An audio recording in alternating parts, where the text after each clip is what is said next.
बंदी छोड़ सतगुरुदेव जी की जय हो। ये वीडियो संत रामपाल जी महाराज जी के उन शिष्यों के लिए एक चेतावनी है जो नवंबर 2014 अर्थात बरवाड़ा कांड से पहले सतनाम प्राप्त कर चुके थे। बाकी किसी से भी मेरी ये वीडियो ताल्लुक वास्ता नहीं रखती। हाँ, लेकिन वो इंटरेस्टेड हों तो अपनी राय अवश्य दे सकते हैं, मुझे कोई एतराज ना होगा।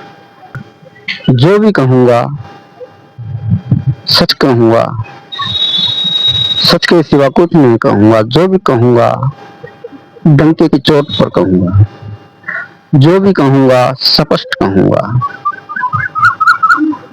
और मेरी ये वीडियो मेरा एक लाइव एफिडेविट होगा जिसमें कही गई हर बात के लिए मैं जीवन पर्यंत जिम्मेदार होऊंगा। और संत रामपाल जी महाराज जी का कोई शिष्य जो इतना ही जिम्मेदार हो वो मेरी इस वीडियो का इसी प्रकार वीडियो बनाकर और जिम्मेदारी लेते हुए जवाब दे सकता है। अन्यथा मेरी इस वीडियो का जवाब देने की कोशिश भी ना करें, क्योंकि यहाँ बकवास नहीं चलेगी। बकवास तो तुमने बहुत कर दी सालों सालों से। और ये वीडियो सतलोक आश्रम मैनेजमेंट अर्थात RSSS यानी राष्ट्रीय समाज सेवा समिति के पदाधिकारियों और इस समिति के 10 लाख सदस्यों से जवाब मांगने के लिए भी तैयार की गई है। और मैं चाहता हूं मेरी इस वीडियो का विद इन 20 डेज जवाब दे दें। अन्यथा यदि वो जवाब देने में असफल होते हैं तो फिर अगली कार्रवाई के लिए तैयार रहें। सच सा है। मैं अपने वीडियो की शुरुआत केले और बेरी के पेड़ों से करना चाहता हूँ।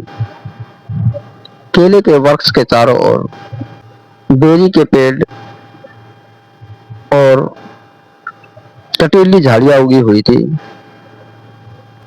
केले को जरा सी बात लगी। समय बीतता गया और एक दिन आया जब केले का पेड़ चारों ओर से उन कटीली झाड़ियों से घिरा हुआ था। थोड़ी सी भी हवा की झोंका और हिलने डुलने पर केले के सॉफ्ट पत्ते कटीली झाड़ियों के संपर्क में आ जाते और चीर दिए जाते। अंत में कटीली झाड़ियों और बेरी के पेड़ों ने केले के पूरे वृक्ष को चारों ओर से जकड़ लिया और उसके सभी पत्तों को आच्छादित करके तार तार कर दिया। एक दोहा सुना करते थे। कबीर साहब बोलते हैं केले के वृक्ष को चेतावनी देते हुए, केला काहे न चेत ही जब डिग उगसी बेर, दौलत ही को चीर दे कांटों ने लिया घेर। इस कहावत के जरिए मैं संत रामपाल जी के चेलों को आगाह करना चाहता हूं कि यदि समय रहते नहीं संभले तो यही दशा संत रामपाल जी महाराज जी के 1 करोड़ शिष्यों की होने वाली है। इसके साथ ही संत रामपाल जी महाराज के जो चेले डी ग्रुप के सेवादार थे या फिर अपने गुरुजी की सिक्योरिटी में तैनात थे या फिर सतलोक आश्रम संचालन के मुख्य सेवादार थे या फिर राष्ट्रीय समाज सेवा समिति के पदाधिकारी रहे हों, उन सेवादारों में से जो अपने गुरुजी या आश्रम को छोड़कर भाग गए हों, जिन्होंने पुलिस को सरेंडर ना किया हो, जिनको पुलिस ने उनके बिलों से अर्थात घरों से दबोचा हो अर्थात गिरफ्तार किया हो, जिनका नाम किसी मुकदमे में हो और उन्होंने सरेंडर ना करके जो कानून के भगोड़े हो गए हों, या फिर संत रामपाल जी महाराज के जिन चेलों ने कोर्ट में अपने गुरुजी के विरुद्ध झूठी गवाही दी हो, या फिर अपने गुरुजी के बयानों को झूठा करार देकर उल्टा जवाब दिया हो, या फिर संत रामपाल जी महाराज के किसी चेले ने सार्वजनिक मीडिया के सामने या सरेआम जनता या समाज के सामने कोई प्रतिज्ञा ली हो, सौगंध खाई हो या कोई वचन दिया हो और समय आने पर अपने वचन निभाने से मुकर गया हो, वो बुज़दिल, नीच, हरामी, कायर, क्रूर और कमीने लोग मेरी इस वीडियो से दूर हो जाएं और इसका जवाब देने की कोशिश भी ना करें और कहीं छुप जाएं और चुल्लू भर पानी में डूब मरें। कारण यह है कि आपने अपने गुरुजी को ये कहते तो आमतौर पर सुना होगा कि बोटी बोटी कट मरे पर खेत छोड़ ना जावे। कबीर साहब की वाणी, क्योंकि गुरु के साथ साथ कबीर साहब ने एक संत सती अर्थात एक मर्यादित स्त्री और सुरमा की महिमा भी गाई है। संत सती और सुरमा, ज्ञानी और गजदंत, ये निकसे न बाहुरे, चाहे युग बीत जाए अनंत। अर्थात ये पांचों यदि एक बार अपने मिशन पर अड़िग हो जाएं, तो उनकी वापसी की कोई गुंजाइश नहीं होती। संत सती और सुरमा कभू न फेरे पीठ, ये निकसे जे बाहुरे, तिनका मुख नहीं तीठ। अर्थात संत सती और सुरमा अपने फर्ज से मुख नहीं मोड़ते। जो फर्ज से मुंह मोड़ ले उनका मुंह देखने से भी पाप लगता है। ये तीनों उल्टे बुरे, संत सती और सूर, जगत हसाई होवेगी, मुख पे रहे ना नूर। अर्थात यदि तीनों अपने कर्तव्य से भाग जाएं तो हंसी के पात्र होते हैं, वो मुंह दिखाने लायक नहीं होते। सती डिगे तो नीच घर, सूर डिगे तो क्रूर, संत डिगे तो शिखर से गिरकर चकनाचूर। अर्थात जब एक मर्यादित स्त्री अपने पद से गिरती है, अपनी मर्यादा से गिरती है, तो अपने से नीच घर में उसका वास होता है। और एक सूरवीर अपने गुण से गिरता है तो उसका ये गुण अंत में क्रूरता में कन्वर्ट हो जाता है। और यदि एक संत अपने वचन से मुकरता है, पलटता है, तो वो संत नहीं रह जाता। मैं सती प्रथा का समर्थन नहीं कर रहा हूं, फिर भी एक मर्यादित स्त्री को देवी स्वरूप माना गया है और हमारे शास्त्रों में भी इनकी महिमा गाई गई है। लेकिन अफसोस, यही भगोड़े अपने सतगुरु के सिर पर जूते मारने वाले वचनहारी, बुज़दिल, कायर, क्रूर, कमीने, गुरुद्रोही और गद्दार लोग आपके सभी आश्रमों पर काबिज हैं और धर्म की आड़ में अधर्म का साम्राज्य चला रहे हैं। और वो भी आपके ही वोट से, आपके ही नोट से और आपकी ही जोट से, अर्थात संगठित पावर से, और आपको ही गुमराह करके, आपके ही गुरु के नाम से, आपके गुरुजी को सजा करवाकर आपके सभी आश्रमों पर काबिज हैं और आपके ऊपर आपकी ही दी हुई ताकत से आप पर ही शासन कर रहे हैं और आपको अपनी मनमर्जी इशारों पर नचा रहे हैं। इसके साथ ही संत रामपाल जी महाराज के जो चेले समझते हैं और दूसरों को समझाते हैं कि उनके गुरुजी परमात्मा हैं और कोई सरकार उनके गुरुजी की दुश्मन है, जिसने उसे जेल में डाल रखा है और उसे निकलने नहीं देना चाहती, और कोई जज या कोर्ट आपके गुरुजी से दुश्मनी पाले हुए हैं और वो आपके गुरुजी के साथ अन्याय कर रहे हैं, और कि कोई मीडिया, पुलिस, प्रशासन आपके गुरुजी का दुश्मन है, कि दूसरे पंथों के गुरु और अनुयायी आपके गुरुजी के दुश्मन हैं। ये सब के सब भी चुल्लू भर पानी में डूब जाएं, वे मेरे गुरुजी के माथे पर एक काला कलंक के सिवा और कुछ भी नहीं है। यदि उनके गुरुजी से कोई सरकार, कोई प्रशासन, दूसरे पंथ, दूसरे गुरु अगर दुश्मनी पाल सकते हैं, उसको जेल में डाल सकते हैं, फिर तुम्हारे गुरुजी परमात्मा कहां से हो गए? फिर तुम्हारे गुरुजी क्या हैं? श्रीमद् भगवद गीता और आपके गुरुजी के प्रवचनों के अनुसार यह सारा दृश्यमान जगत नाशवान है और 8 प्रकार की जड़ प्रकृति अर्थात 5 तत्व और 3 गुणों से निर्मित है, और ब्रह्मलोक पर्यंत सब कुछ पुनरावृत्ति में है, साइकिलिंग में है, अर्थात पैदा होता है, बनता है, पलता है, जरा जीर्ण होता है और मर जाता है, नष्ट हो जाता है। लेकिन आपने अपने गुरुजी से भी सुना होगा कि शब्द का कभी नाश नहीं होता, शब्द अविनाशी है, वो सदैव बना रहता है। इसलिए परमात्मा का उपमात्मक नाम शब्द स्वरूपी राम है। हम है शब्द, शब्द हम माही, हमसे भिन्न और कछु नाही। गरीब हम पानी, हम पवन हैं, हम धरणी आकाश, दास गरीब तत्व पंच में हम ही शब्द निवास। शब्द निवास आकाशवाणी ये सतगुरु का रूप है। चंद सूरज ना पवन ना पानी, ना जहां छाया धूप है।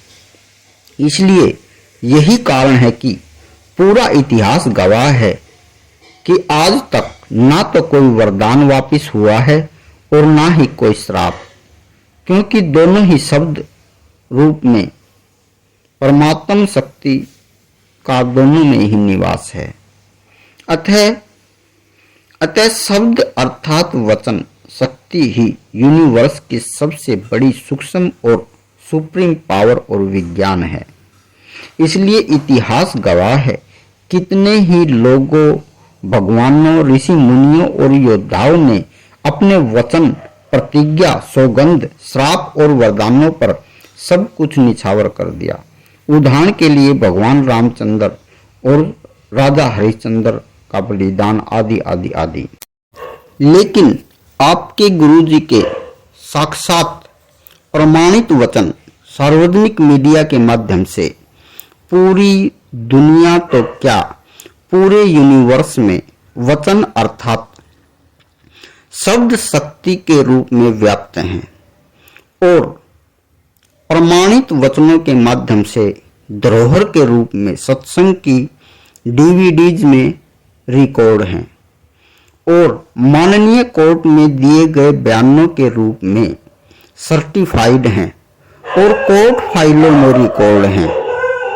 लेकिन बावजूद इसके समझ में नहीं आता कि आप अपने गुरुजी के कौन से वचनों पर चल रहे हैं, किन वचनों पर डटे हुए हैं, और ऊपर से दावा कर रहे हैं जो गुरु वचन पर डट गए कट गए फंद 84 के। बता सकता है कोई मेरी तरह वीडियो बनाकर, क्या संत रामपाल जी महाराज का कोई आदर्श चेला बता सकता है कि संत रामपाल जी महाराज की संगत अपने गुरुजी के कौन से वचनों पर डटी हुई है? तो जानिए, सरेआम मीडिया में कहे गए वचन जनता व मीडिया से प्रमाणित होंगे। सत्संगों में कहे गए वचन भक्तों व सीडी डीवीडी से प्रमाणित होंगे। माननीय कोर्ट में बयान किए गए वचन माननीय कोर्ट सर्टिफाइड करके देगी। लेकिन जेल से आए हुए मैनेजमेंट के अपराधों को ढकने के लिए एक दोषी करार सजायाफ्ता कैदी के वचन कौन सर्टिफाइड करके देगा? मीडिया प्रमाणित करेगी या जेल सुप्रीडेंट सर्टिफाइड करके देगा या माननीय कोर्ट सर्टिफाइड करेगा, क्योंकि संत वचन पलटे नहीं, पलट जाए ब्रह्मांड। तो कभी सोचा आपने, क्या आपके गुरुजी के वचन पलट सकते हैं? सती डिगे तो नीच घर, सूर डिगे तो क्रूर, संत डिगे तो शिखर से गिर के चकनाचूर। तो सोचा आपने? सोच लीजिएगा, जान लीजिए, पहचान लीजिए आप कौन से वचनों पर डटे हुए हैं। क्या कोई जवाब दे सकता है कि यदि जेल से आए वचन संत रामपाल जी महाराज के हैं तो सरेआम मीडिया में बोले गए वचन किसके थे? यदि राजनीतिक पार्टियों, पॉलिटिकल प्रेशर ग्रुप्स, दबाव समूहों को वोट देने, समर्थन देने, उनके प्रोग्रामों में शामिल होकर सफल बनाने के आदेश आपके गुरुजी के हैं, तो प्रवचनों में राजनीति से कोसों दूर रहने की शिक्षाएं किसकी थी? वो शिक्षाएं देने वाला कौन था? यदि जेल में बैठा संत पूर्ण ब्रह्म कबीर साहब स्वयं हैं, सबके जल थल के रक्षक हैं, तो अपने ही लाखों अनुयायियों के बीच बंदूकों की नोक पर जिसकी जान माल की हिफाजत हो रही थी, वो शख्स कौन था जिसको चारों तरफ से गनमैन घेरे रहते थे? मुझे बता दीजिए कि वो काल भगवान से अपने जान माल की रक्षा करवाने आए थे या गुरुजी की जान की रक्षा करने? संत रामपाल जी महाराज के जिन चेलों को मिर्ची लग गई हो, वो कृपा वीडियो यहीं पर स्टॉप कर दें, क्योंकि आगे वही देख पाएगा जिसमें अदम्य साहस होगा। इसके साथ ही साहस की परिभाषा भी सुन लीजिएगा। दुनिया का सबसे बड़ा साहस है सत्य को स्वीकृत करने का साहस। जिसमें सत्य को स्वीकृत करने का साहस नहीं है, वो चाहे कितना भी तपस्वी, ताकतवर, समर्थ, अमीर क्यों न हो, वो बुज़दिल है। क्योंकि युग परिवर्तन का समय है, परिणामों और नतीजों का समय है। अब और कोई सामर्थ्य काम नहीं आएगा। और इसके साथ ही आज मैं अपनी वीडियो को विराम देना चाहता हूँ। जल्द ही ऐसी ही 200 प्लस वीडियो के साथ आपके समक्ष फिर हाजिर होऊंगा, जिन्हें देखकर संत रामपाल जी महाराज के 1 करोड़ भेड़ चाल मूर्ख चेलों पर आसमान टूट सकता है, उनकी जमीन खिसक सकती है, उनकी आंखें पथरा सकती हैं, उनके मुंह खुले के खुले रह सकते हैं। इस वीडियो के माध्यम से मैं संत रामपाल जी महाराज के मूर्ख चेलों को कोई ज्ञान बांटने नहीं आया हूँ। ज्ञान के भंडार का ठेका तो सतलोक आश्रम की गुरु गद्दार मैनेजमेंट के साथ साथ 1 करोड़ मूर्ख चेलों ने ले ही रखा है। मैं तो आपके गुरुजी की शिक्षाओं और ज्ञान के आधार पर आपको रिजल्ट सुनाने आया हूँ।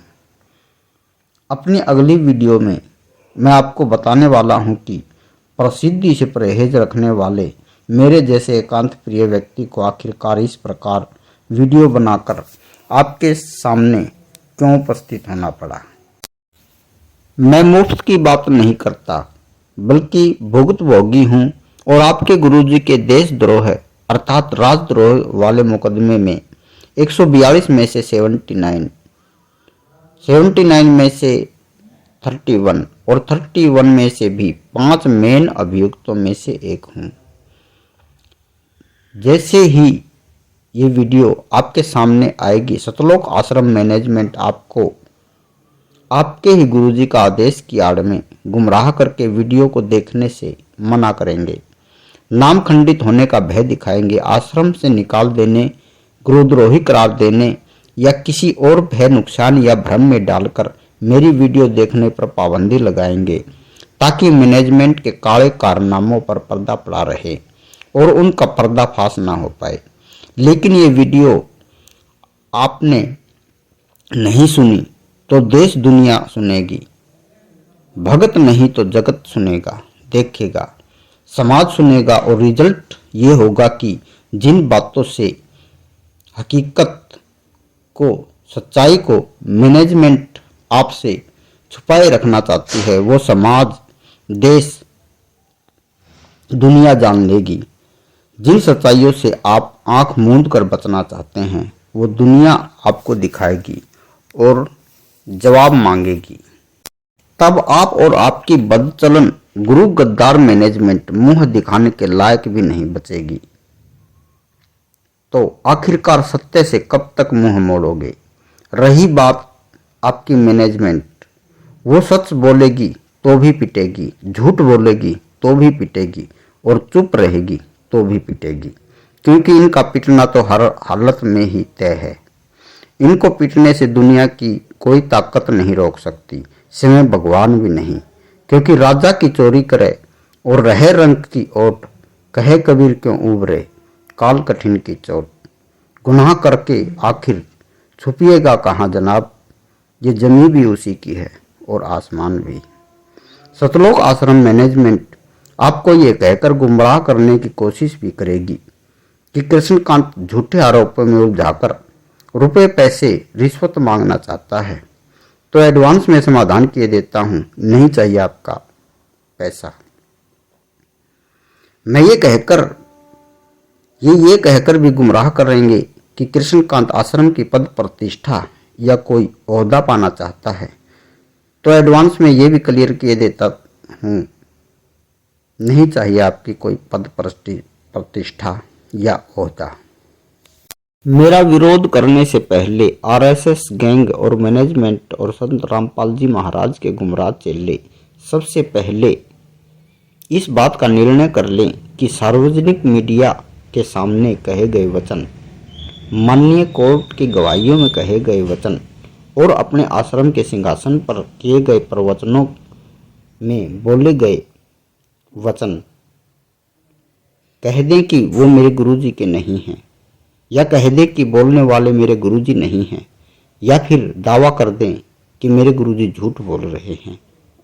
यदि इन तीनों में से कोई भी दावा नहीं कर सकता तो मेरा विरोध करने की कोशिश भी ना करें और स्वीकार कर लें कि आरएसएस यानी कि सतलोक आश्रम मैनेजमेंट ने उनको गुमराह करके उनके अपने हाथ से ही उन्हीं के जूते, उन्हीं के अपने हाथों से उन्हीं के गुरु भगवान के सिर पर मरवा दिए हैं और उनके ही नोट की ताकत से, उनकी ही जोट की ताकत से और उनकी ही वोट की ताकत से और उनके ही हाथों उनके ही गुरु भगवान की आध्यात्मिक हत्या करवा दी है।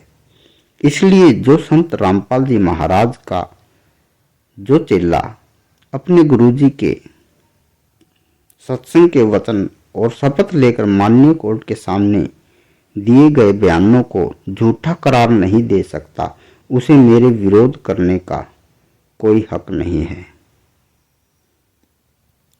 और जो सार्वजनिक मीडिया के सामने घोषित किए गए उनके गुरुजी के वचनों को झूठा करार नहीं दे सकता, उसे मेरा विरोध करने का किसी प्रकार भी और कोई भी हक हासिल नहीं। इसलिए मेरा विरोध करने से पहले 100 बार विचार कर लेना कि कहीं आप परीक्षा में फेल ना हो जाएं। तो पहली बात तो ये कि मैं कृष्णकांत घोषणा करता हूं कि मैं अपने गुरुजी के सार्वजनिक ओपन सत्संगों में बोले गए वचनों पर, सार्वजनिक मीडिया के सामने बोले गए वचनों पर और माननीय कोर्ट के समक्ष सशपथ गवाहियों में कहे गए वचनों पर 101% विश्वास करता हूं, उन पर ईमान रखता हूं, उनको अमूल्य धरोहर के रूप में संग्रहित और संरक्षित करता हूं और एफिडेविट दे सकता हूं कि इन 3 जगहों पर मेरे गुरुजी के मुख से निकले गए कोई भी वचन मिथ्या नहीं हो सकते, झूठ नहीं हो सकते। वो एक शब्द अर्थात वचन शक्ति हैं जो कचरा पेटी में डालने योग्य नहीं, बल्कि कचरा पेटी से आदर पूर्वक निकालकर संजो लेने योग्य हैं। वो कहने सुनने के नहीं बल्कि कर पालन के हैं और मेरे गुरुजी के वो वचन जिन भी व्यक्ति गैंग या संस्था के विरुद्ध हैं, मैं उनके पक्ष में कभी नहीं हो सकता, नहीं हो सकता, नहीं हो सकता। इसलिए इन 3 जगहों को छोड़कर और कहीं भी मैं अपने गुरुजी के किन्हीं भी वचनों को प्रमाणित नहीं मानता हूं। बाकी वो उनका निजी व्यक्तिगत प्राइवेट मामला है। वो कुछ भी करें, कुछ भी कहें, वो उनकी लाइफ है। मेरे गुरुजी से मैंने जो शिक्षा मिली है, जो सीखा है, मैं उस सीख के लिए जिम्मेदार हूं, ना कि उनके ड्रामेबाजी के लिए।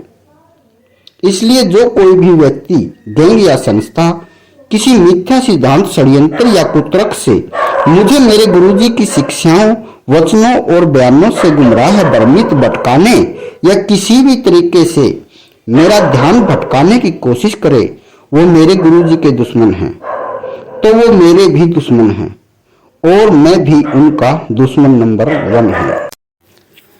इसलिए संत रामपाल जी महाराज का जो चेला अपने गुरुजी के सार्वजनिक, कोर्ट, मीडिया और सत्संगों में कहे गए वचनों को झूठा करार देने का सामर्थ्य रखता हो, वो मेरा विरोध करे और सामने आए।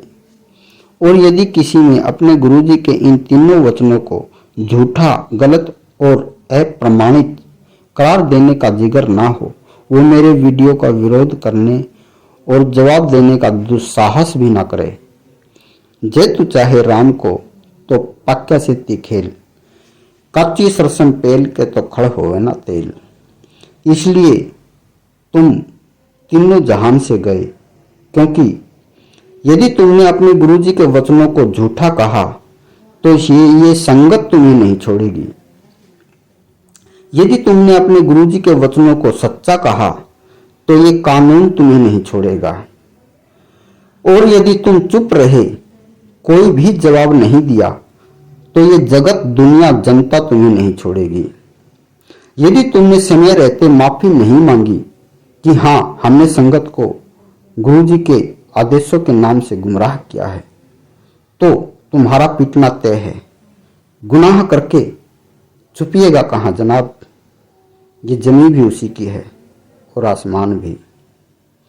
और संत रामपाल जी महाराज का कोई चेला अपने सतगुरु जी के खुले सत्संग प्रवचनों, सरेआम मीडिया के बयानों और मान्य कोर्ट की गवाहियों के वचनों पर ईमान रखता हो, उनको धरोहर मानता हो और अपने गुरुजी के वचनों की सत्यता के बारे एफिडेविट देने का साहस रखता हो, वो मुझे पूर्ण परिचय देकर मेरे व्हाट्सएप नंबर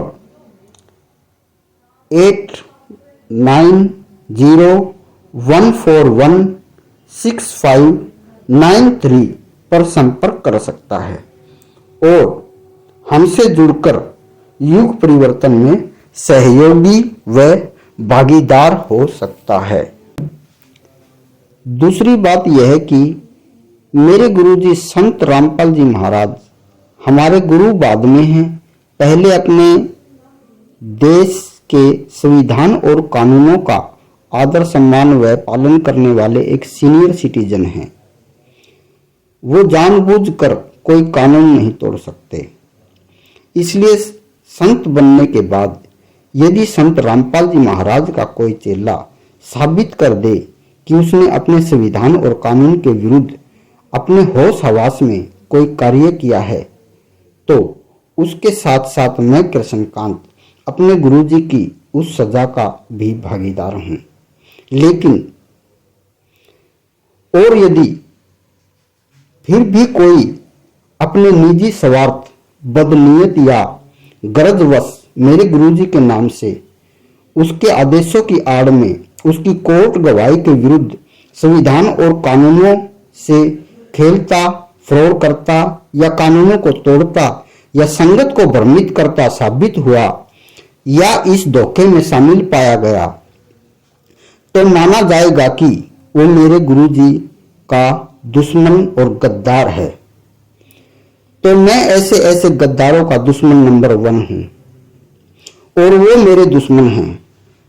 तो वो कितने भी ताकत, पैसे, रुतबे वाले क्यों न हों, वो समय रहते माफी मांग ले, नहीं तो आज, नहीं तो कल। वो उनके अंजाम तक हर हालत में पहुंचा ही दिए जाएंगे। गुनाह करके छुपिएगा कहाँ जनाब, ये जमीन भी उसी की है और आसमान भी।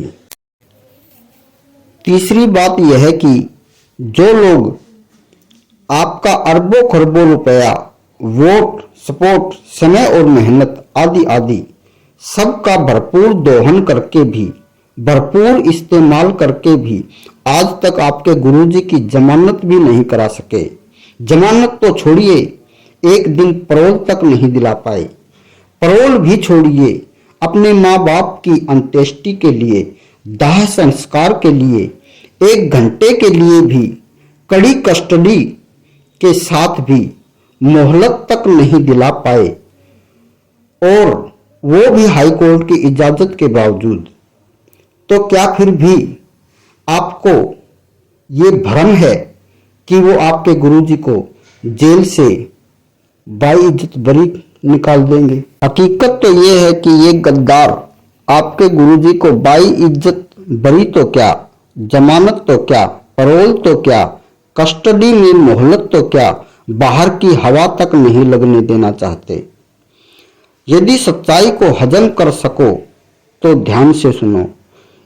इनको हकीकत में तो एक ही टेंशन है कि कहीं सचमुच ही आप जाग न जाओ, कहीं इनके भ्रम जाल से तुम बाहर ना निकल जाओ, कहीं तुम्हारे गुरुजी सचमुच ही बाहर ना आ जाएं, कहीं इनके भ्रम फोड़ गेम का भंडाफोड़ ना हो जाए, कहीं इनका पर्दाफाश ही ना हो जाए, कहीं इनकी अय्यासियां और गद्दियां छिन न जाएं।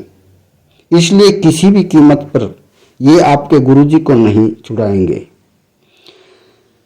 लेकिन ये गुरु गद्दार भगोड़े और समर्थक, उनके समर्थक चमचे, मुखबिर, क्रूर, कमीने लोग आपसे कभी भी इन संगीन विषयों पर बात नहीं करेंगे, चर्चा नहीं करेंगे, और यदि आपने बात भी की तो कुतरक करके गुमराह करेंगे, चुप हो जाएंगे या आपका ध्यान और बातों में खींचेंगे, ध्यान डाइवर्ट करेंगे, आपको भक्ति की अन्य बातों और चकाचौंध के कार्यों में उलझाएंगे।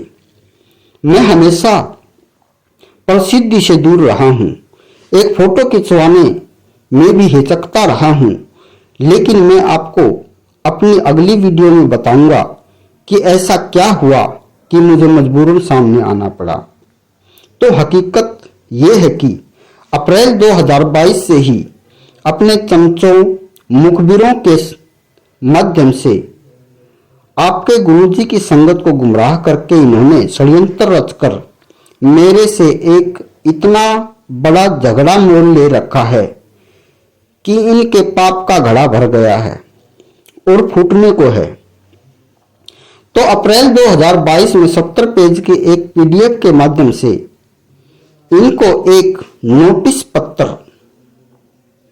शिकायत पत्र मैंने थमा रखा है, और अब जुलाई अगस्त 2025 से उस अप्रैल 2022 से चले आ रहे झगड़े के निर्णय का और इनके षड्यंत्र के पर्दाफाश होकर दूध का दूध और पानी के पानी होने का समय आ गया है। अपने अगले वीडियोज में मैं बताऊंगा आपको कि क्या है ये आरएसएस या मैनेजमेंट, ये कब, क्यों, कैसे वजूद में आई, इसकी हकीकत क्या है, आपके गुरुजी और आश्रम को इसने किस प्रकार हाईजैक किया, कि किस प्रकार आपके गुरुजी इस आरएसएस या मैनेजमेंट से तंग आ गए थे।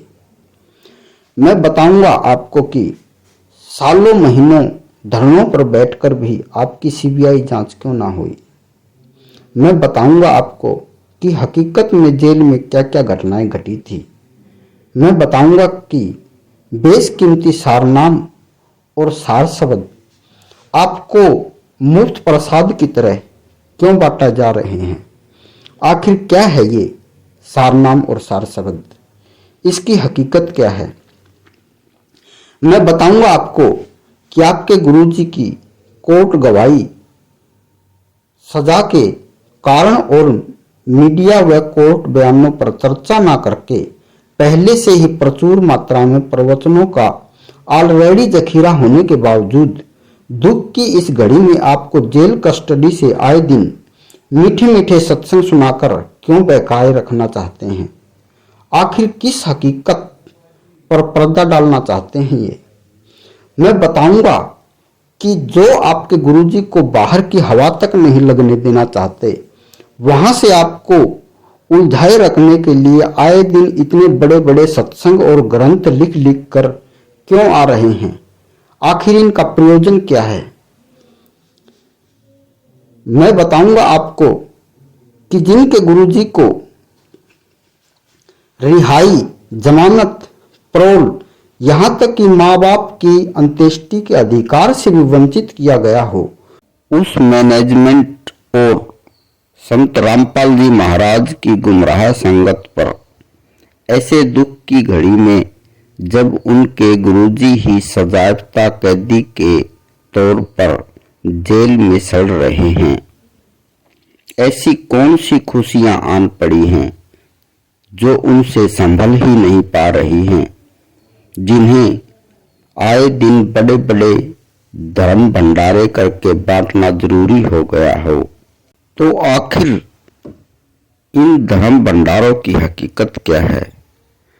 आपको बताऊंगा कि सोशल मीडिया आदि अनेक प्लेटफॉर्मों पर युद्ध स्तर पर आपसे जो अतिक्रामक और आक्रामक प्रचार व प्रसार कराया जा रहा है, वो हकीकत में आप धर्म का काम कर रहे हैं या आप अधर्म के भागीदार हो रहे हैं।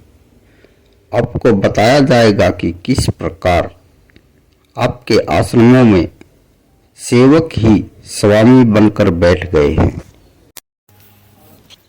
मैं बताऊंगा आपको कि गुरु गद्दार मैनेजमेंट के आदेशों का पालन कर करके और हलवा पूरी लड्डू खा खाकर आपने आज तक कौन सी उपलब्धि हासिल की है? आखिर आपने क्या पा लिया है? तो रिजल्ट तौर पर सुन लीजिएगा।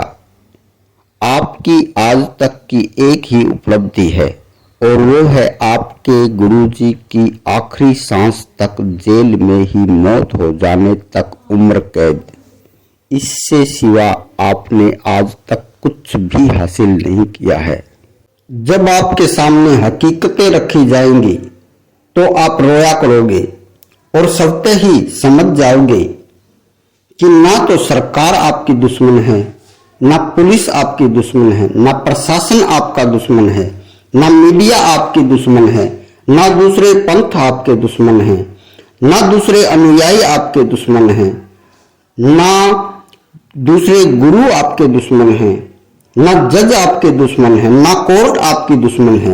यदि इस दुनिया में आपका कोई दुश्मन है तो वो आपके बीच ही हैं, जो आपको आपके गुरुजी की लक्ष्मण रेखाओं, हिदायतों और शिक्षाओं के विरुद्ध आपको गुमराह कर रहे हैं, आपको चकाचौंध में डाले हुए हैं, आपको निर्देशित कर रहे हैं और गलत दिशा में ले जा रहे हैं और आपके गुरुजी के आदेशों की आड़ में बाहर धर्म के नाम पर अधर्म का, पाप का साम्राज्य चला रहे हैं और अपने पाप और अधर्म के साम्राज्य को चीर सताई बनाने के लिए आपके गुरुजी की जेल के अंदर से ही मौत का इंतजार कर रहे हैं।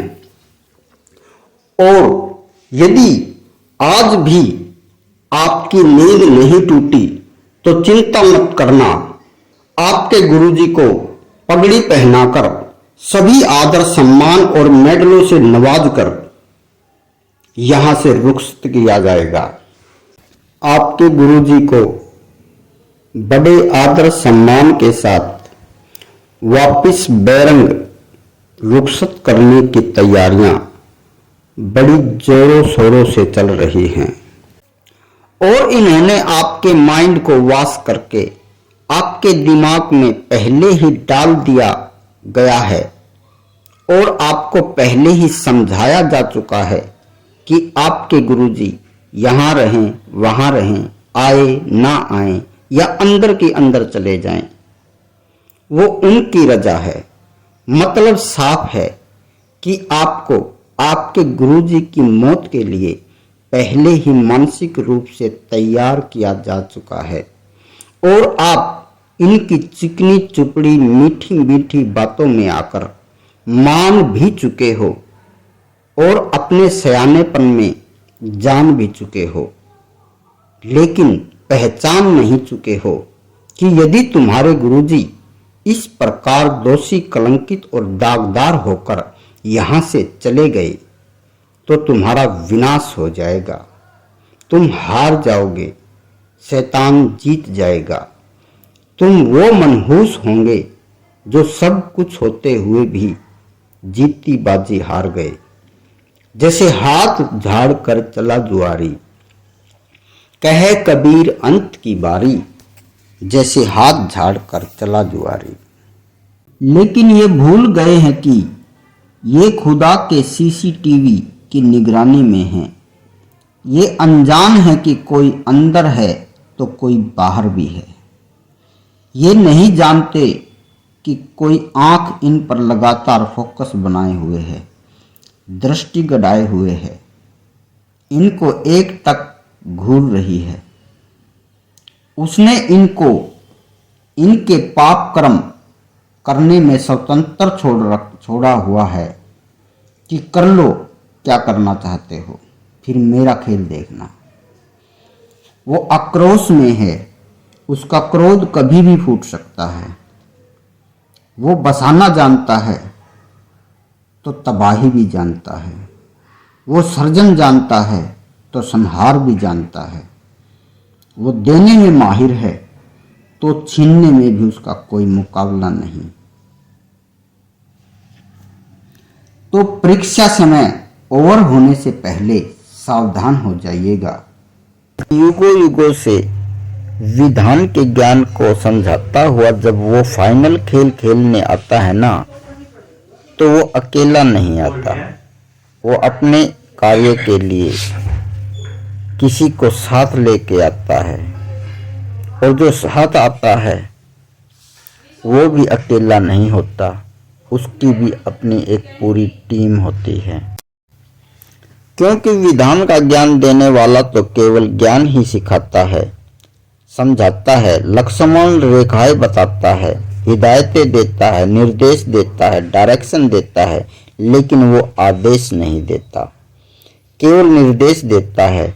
कोई मान ले या ना मान ले, जिसका कार्य केवल ज्ञान बांटना होता है वो अपना पार्ट अदा करता है। वो अपने पार्ट का अतिक्रमण नहीं करता। वो तो सारा मामला अपने ही विराट स्वरूप के सुपुर्द कर देता है।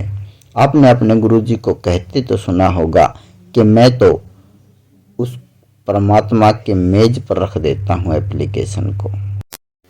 अर्थात जो ज्ञान देता है वो जज नहीं करता, जो जज करता है वो लठ नहीं मारता, और जो लठ मारता है ना वो ज्ञान नहीं देता है।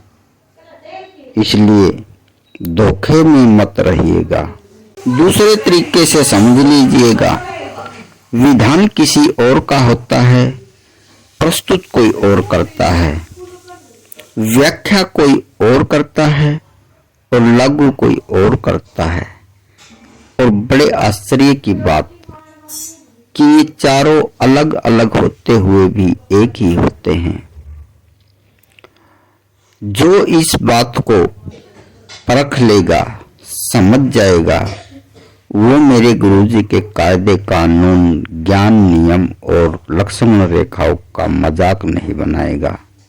इसलिए जो माने बैठा है कि मैं बड़ा ताकतवर हूँ, उसकी ताकत को तोल दिया जाएगा। जो माने बैठा है मैं बड़ा चालाक हूँ, वो मूर्ख साबित होगा। जो मानता है मैं बड़ा अमीर हूँ, उसके अहंकार कौड़ियों के भाव भी नहीं बिकेगा। दुनिया ऐसे ही मानने वाली नहीं है। जब तक कंस की छाती को तोड़ नहीं दिया गया, तब तक उसे भी यकीन ना हुआ कि ऐसा भी हो सकता है। जब तक रावण की नाभि को भेद ही नहीं दिया गया तब तक उसे भी यकीन ना हुआ कि ऐसा भी हो सकता है। जब तक हिरण्याकुश का पेट फाड़कर आंतड़ी बाहर निकालने का समय नहीं आ गया तब तक उसे भी कहाँ यकीन था कि ऐसा भी हो सकता है। इस दुनिया में सबको माफ किया जा सकता है, लेकिन संत रामपाल जी महाराज के चेलों को नहीं, क्योंकि उनका दावा है कि उनके गुरु साक्षात परमात्मा हैं। वो दुनिया की सबसे सुप्रीम पावर के संरक्षण में हैं और उनके पास दुनिया का सबसे पावरफुल नाम मंत्र है। इसलिए जो जितनी बड़ी अथॉरिटी व पावर के संरक्षण में होता है उसकी मर्यादा व उत्तरदायित्व का दायरा भी उतना ही बढ़ जाता है। द्रौपदी के खप्पर में मेदनी समायसी 64 जोगनी मंगल गायसी। धरती पर जब संहार लीला खेली जाती है तो रक्तपान करने वाली शक्तियां मंगल गीत गाती हैं, अर्थात जश्न मनाती हैं। तो जान लीजिएगा, महाभारत के समय द्रौपदी डायन तो नहीं थी, पर उसने खून पिया और रक्त से अपने बाल भी धोए। इसलिए महाभारत में द्रौपदी का खप्पर जो रह गया अधूरा वो अब कलयुग में होगा पूरा। सुना है मैंने कि महाभारत में रक्तपान करने वाली देवी शक्तियों की पिपासा जब अधूरी रह गई थी तो उन्होंने भगवान से विनती की थी कि उन्होंने जो रक्तपान किया है वो खारा था, पापियों का था। तो भगवान ने उनसे वरदान दिया था कि तुम्हारी मीठा खून पीने की पिपासा कलयुग में जब भारत समर होगा तब पूरी होगी। तब तुम मीठा खून पीकर, भक्तों का खून पीकर अपने पिपासा शांत करना। तो समझ लीजिएगा मीठा खून किनका होता है, अर्थात भक्ति के नाम पर पाखंड ढोंग दिखावा करने वालों का। अपने गुरु जी की मान मर्यादाओं, शिक्षाओं, हिदायतों व बार बार समझाने के बावजूद मर्यादाओं का व लक्ष्मण रेखाओं को लांघने वालों का ही मीठा खून होता है। तो सावधान हो जाइएगा। वीडियो के अंत में मोरल भी सुन लीजिएगा। ना तो पवन आपके गुरुजी का दुश्मन है, ना रामचंद्र आपके गुरुजी का दुश्मन है, ना शशि भूषण आपके गुरुजी का दुश्मन है और यहाँ तक कि ना संजय आपके गुरुजी का दुश्मन है। यदि इस दुनिया में आपके गुरुजी का कोई दुश्मन है तो सतलोक आश्रम मैनेजमेंट। ना तो पवन आपके गुरुजी का गुरुद्रोही है, न संजय गुरुद्रोही है, ना रामचंद्र गुरुद्रोही है और ना ही शशि भूषण गुरुद्रोही है। यदि इस दुनिया में कोई गुरुद्रोही है तो केवल सतलोक आश्रम मैनेजमेंट। आपके गुरुजी का कोई गुरु गद्दार नहीं है। यदि इस दुनिया में गुरु गद्दार भी है तो सतलोक आश्रम मैनेजमेंट। सतलोक आश्रम मैनेजमेंट के तलवे चाटने वाला कोई चेला क्या साबित कर सकता है कि रामचंद्र की वजह से आपके गुरुजी जेल में हैं? क्या कोई साबित कर सकता है कि पवन आपके गुरुजी को जेल होने के लिए जिम्मेदार है? क्या कोई साबित कर सकता है कि शशि भूषण की वजह से आपका गुरुजी जेल में है? क्या कोई साबित कर सकता है कि संजय आपके गुरुजी के जेल में होने के लिए जिम्मेदार है? लेकिन मैं साबित कर सकता हूँ, सरेआम साबित कर सकता हूँ कि यदि इस दुनिया में कोई आपके गुरुजी के जेल में होने के लिए और जिम्मेदार है तो केवल सतलोक आश्रम मैनेजमेंट। अपने गुरुजी के जेल में होने के बावजूद गुरु गद्दार मैनेजमेंट के गैर कानूनी आश्रमों में हलवा पूरी खीर खाकर मौज उड़ाने वाले चेलों, या तो तुम साबित करो कि संजय भूषण, पवन और रामचंद्र आपके गुरुजी के जेल से बाहर आने में बाधक हैं, या फिर मैं सरेआम साबित करके दिखाऊं कि इस दुनिया में यदि संत रामपाल जी महाराज के बाहर आने में आज तक कोई बाधक रहा है तो सिर्फ सतलोक आश्रम मैनेजमेंट, जिसके तुम चलवे चाट रहे हो। मैं पहले ही घोषित कर चुका हूं कि कोई अंदर है तो कोई बाहर भी है। अंदर वाले का मैं दास हूं तो बाहर वाले की टीम का रिप्रेजेंटेटिव। अंदर वाला शांत है तो बाहर वाला तूफान है। बाहर वाला जिस दिन सामने आएगा उस दिन मैनेजमेंट के 90% गद्दारों का तो शायद कलेजा ही फट जाएगा।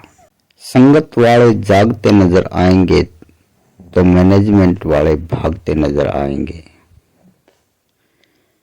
जो धोखेबाजी से छापामारी युद्ध में माहिर हैं वो मैदानी युद्ध में मारे जाएंगे। जो पीठ पर वार करने वाले हैं वो सीने पर खाएंगे। ना तो हमें पद की लालसा है और न पैसे की भूख। हमें तो केवल अपने गुरुजी को दिए वचन को निभाने से मतलब है। हमें तो केवल भारत माता का कर्ज चुकाने से मतलब है। संत रामपाल जी महाराज के वो चेले जो अपने सतगुरु के ओपन सत्संगों के वचनों पर मीडिया में बोले गए सरेआम वचनों पर और माननीय कोर्ट की गवाहियों में बोले गए वचनों पर पूरी तरह ईमान रखते हों और एफिडेविट देने को तैयार हों तो वो हमारी टीम का सदस्य बन सकते हैं। उनका स्वागत होगा। दूसरे संत रामपाल जी महाराज के वो शिष्य जिन्होंने कभी गुरु गद्दार मैनेजमेंट की गद्दारी के खिलाफ, उनके अन्याय के खिलाफ, उनके अधार्मिक कार्यों के खिलाफ, उनके गैर कानूनी कार्यों के खिलाफ आवाज उठाई हो और नतीजतन पीला पर्चा धारक या नो एंट्री धारक हो गए हों, ऐसे संत रामपाल जी के चेले हमारी टीम का सदस्य बन सकते हैं। तीसरे संत रामपाल जी महाराज के वो चेले जिन्हें गुरुद्रोही करार दिया गया हो वो भी हमारी टीम के सदस्य बन सकते हैं। और इन तीनों कैटेगरियों के रणबांकुरे भगत ही सतलोक आश्रम के सत असत की लड़ाई के योद्धा माने जाएंगे और आने वाले समय में इन्हीं को ही संत रामपाल जी महाराज के सभी आश्रमों के संचालन का उत्तरदायित्व और कार्यभार सौंपा जाएगा। सबसे पहले इनको राष्ट्रीय समाज सेवा समिति की बजाय राष्ट्रीय सामूहिक सुरक्षा समूह के बैनर तले एकत्रित किया जाएगा। तो संत रामपाल जी महाराज के सेवा के इच्छुक इंटरेस्टिंग भगत संपर्क कर सकते हैं। WhatsApp number 890 141 65 93। कृपया अपने पूर्ण परिचय के साथ और उसके बाद ही संपर्क करें। और चलते चलते एक बात और, सन 2020 में कोरोना महामारी की दस्तक के दौरान जग में जीव घात बहुतेरे टाइटल से मैंने विचार संग्रह के रूप में एक किताब लिखी थी, लेकिन उचित समय ना होने के कारण पब्लिश नहीं करवाई गई। जिसके 30 टॉपिक्स के बारे में मेरी 19 मिनट 3 सेकंड की ऑडियो को रजनीश नाम के उदयपुर की एक पुण्यात्मा ने अपनी फेसबुक आईडी से अपलोड किया था, जिसमें मैंने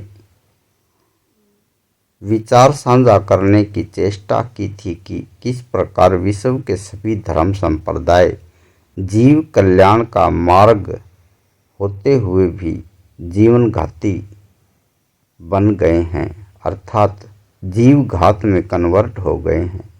तो ऐसे में समाधान सुझाया था कि आखिर इस दुनिया के सभी धर्मों का क्या हल होना चाहिए। उसके बाद अप्रैल 2022 में सतलोक आश्रम मैनेजमेंट आरएसएस ने अपने एक मुखबिर चमचे की गलत सूचना पर मुझे टारगेट में ले लिया था और फिर अपनी आपसी वाद विवाद के दौरान मैनेजमेंट RSS की डिमांड पर ही मैंने इनको 70 पेज के एक शिकायतनामे के रूप में एक PDF थमा दिया था, जिसका आज तक भी ये कोई उत्तर नहीं दे पाए हैं। इसलिए ये मर्द तो अप्रैल 2022 से ही गए थे। अब तो मैं इनकी अस्थियां बहाने आ रहा हूँ। सच साहिब।